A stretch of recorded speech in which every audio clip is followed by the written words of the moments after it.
Hai, apa kabar semuanya? Semoga kabar Anda baik-baik saja. Terima kasih karena sudah memberikan support dan juga kesetiaan Anda untuk membangun channel Codot Film. Yuk kita lanjutkan alur ceritanya, sambil siapin kopi dan cemilan, setting suara volume full. Gasken. Meninggalkan alam Gu. Gu Yuan mempelajari wajah Xiao Yan yang agak malu dari dalam hutan bambu sebelum melirik ke rumah bambu yang tenang. Yang bisa dia lakukan hanyalah menghela nafas. Meskipun dia adalah ayah Sun Er, itu adalah pertama kalinya dia melihat Sun Er sedekat ini dengan seorang pria. Kamu seharusnya bertemu Xiao Xuan, kan? Gu Yan samar-samar bertanya. Dia melangkah ke cahaya bulan dan perlahan berjalan menuju Xiao Yan yang malu. Xiao Yan sedikit terkejut. Dia ragu-ragu sejenak sebelum menjawab, ya, saya pernah bertemu dengannya. Saya bisa merasakan kekuatan garis keturunan di dalam tubuh Anda. Kemungkinan itu harus menjadi garis keturunan terakhir dari klan Xiao. Gu Yuan mendecakkan lidahnya dan menghela nafas. Memang tidak mudah bagi Xiao Xuan untuk melakukan hal seperti itu. Dia bersedia untuk mengubah dirinya menjadi itu untuk membantu klan Xiao mempertahankan benih terakhirnya. Xiao Yan diam. Dia secara alami mengerti bahwa makam surgawi adalah penjara yang sangat besar. Sebagai badan energi, Xiao Xuan dan yang lainnya hanyalah tahanan di dalamnya. Meskipun mereka mampu hidup dalam bentuk lain, mereka harus menanggung kesepian yang tak ada habisnya. Penatua Gu Yuan, apakah tidak ada cara untuk membantunya melarikan diri?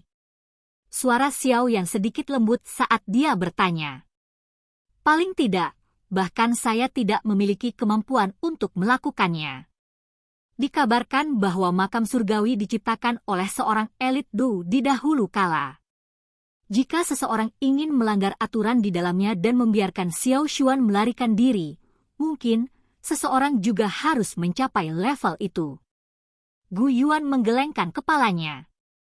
Xiao Yan bisa dengan jelas merasakan ekspresi rumit di wajah Gu Yuan saat dia menyebutkan kata-kata Doudi. Kelas ini seperti beban berat yang membebani jiwa orang-orang dari klan kuno. Itu mendorong mereka semua untuk mengerahkan semua upaya mereka.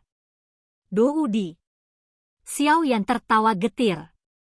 Eksistensi legendaris semacam ini benar-benar terlalu tak terbayangkan. Bahkan Gu Yuan di depannya, yang bisa disebut sebagai salah satu ahli top sejati di benua Douqi, kemungkinan hanya akan memiliki hati yang dipenuhi ketakutan dan rasa hormat karena dua kata sederhana ini. Apakah dunia ini benar-benar memiliki keberadaan yang dikenal sebagai Doudi? Gu Yuan terdiam saat mendengar pertanyaan Xiao Yan.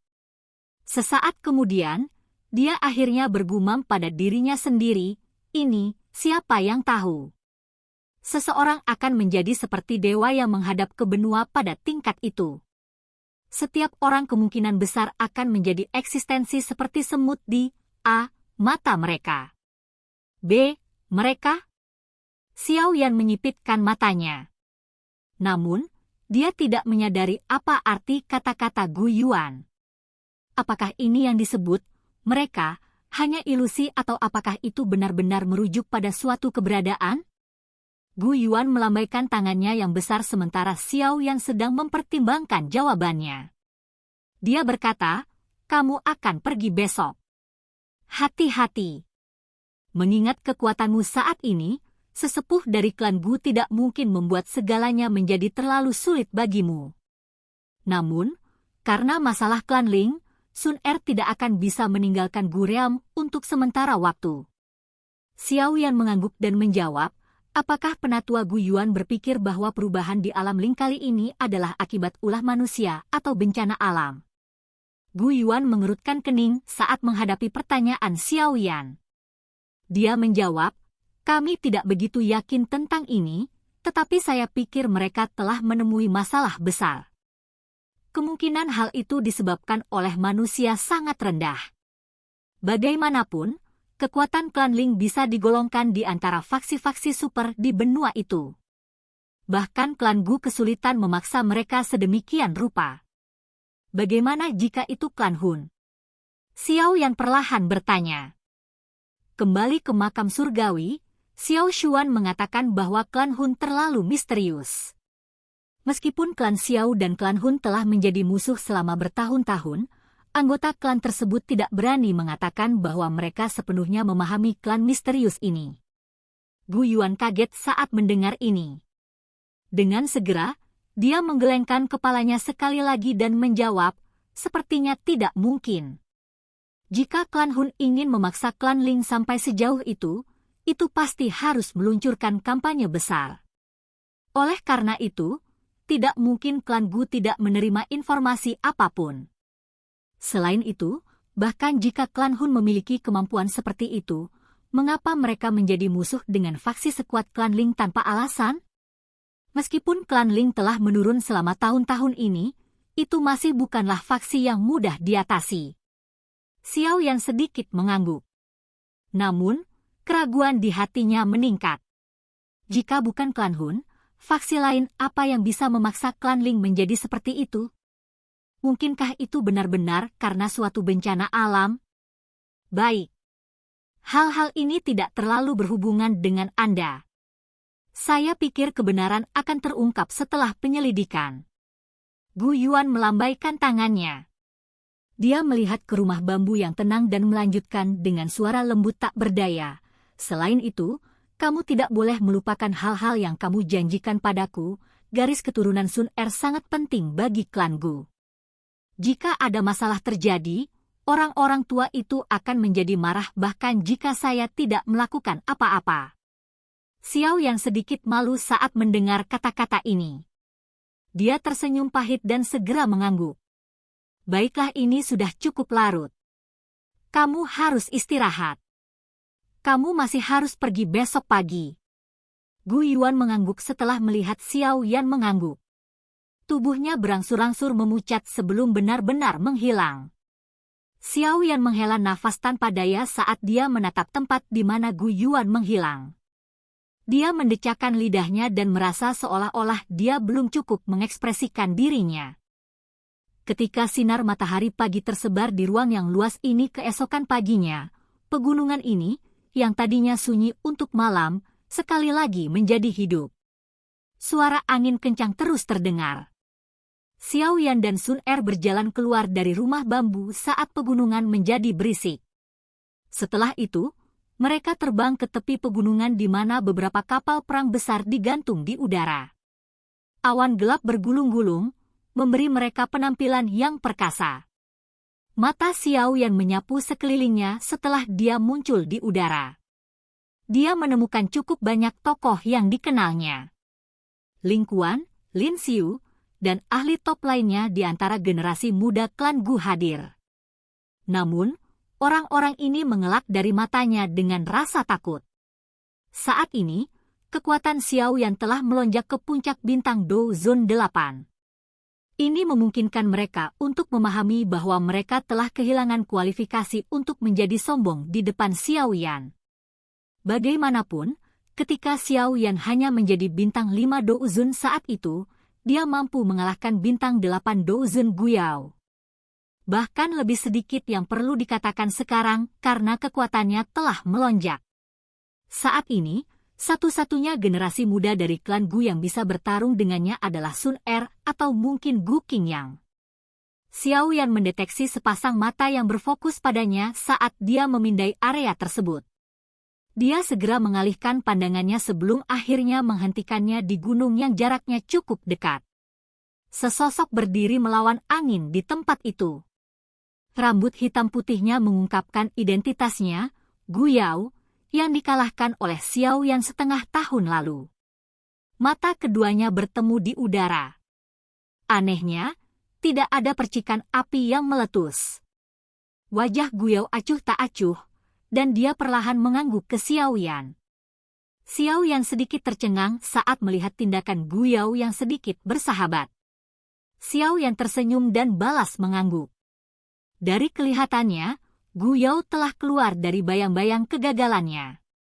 Orang muda dengan bakatnya pasti akan dipersiapkan oleh klan Gu. Potensi masa depannya akan luar biasa. Xiao Yan akan memiliki satu masalah yang tidak terlalu tersembunyi jika dia bisa menjaga hubungan baik dengannya.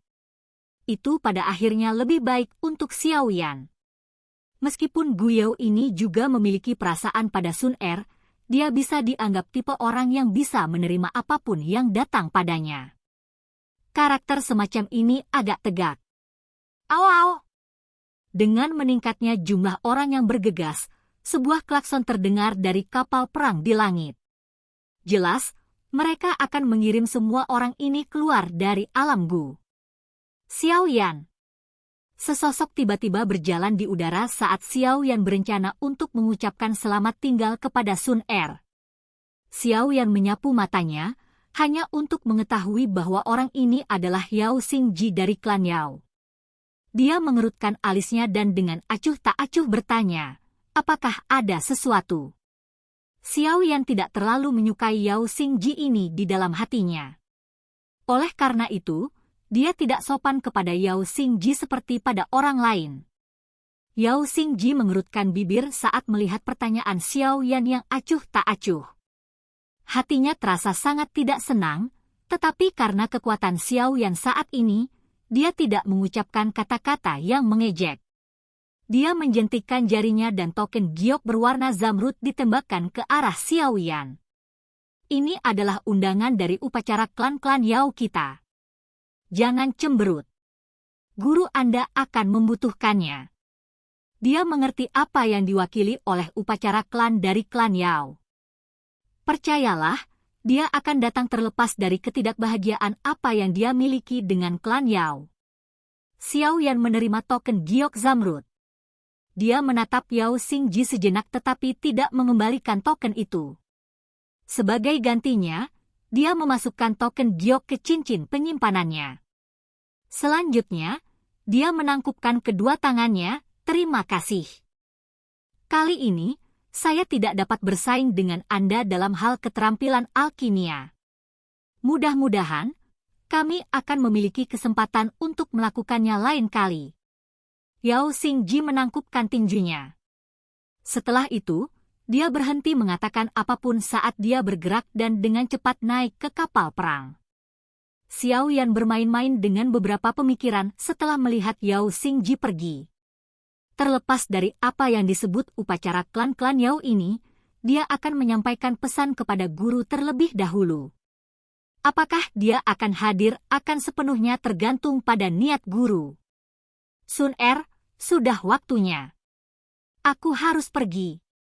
Xiao Yan menoleh, menatap Sun Er di sampingnya, dan dengan lembut berbicara. Hati-hati, Sun Er sedikit tersenyum dan menjawab dengan lembut. Xiao Yan mengangguk sambil menyeringai. Dia tidak menunda lebih lama lagi saat dia melambaikan tangannya dan berbalik. Tubuhnya berubah menjadi sosok ringan yang melompat ke kapal perang dengan cara yang bebas dan mudah. Akhirnya, dia menghilang di depan mata semua orang. Sun Er menghela nafas dengan kesepian saat dia melihat Xiao Yan menghilang kembali. Au-au! Dengan meningkatnya jumlah orang yang bergegas ke kapal perang, sirene sekali lagi bergema. Segera, awan gelap bergejolak dan kapal perang perlahan bergetar. Akhirnya, mereka berubah menjadi awan gelap di depan banyak mata. Mereka mengandung momentum yang mengejutkan saat mereka dengan cepat terbang menuju pintu keluar Gu Realm. A. Mereka. B. Sebaiknya gunakan dalam paragraf di atas agar lebih masuk akal. Silakan pergi ke. Oke guys, jangan lupa like, comment, share, and subscribe di channel Codot Film. See you next video. Peace out and bye-bye.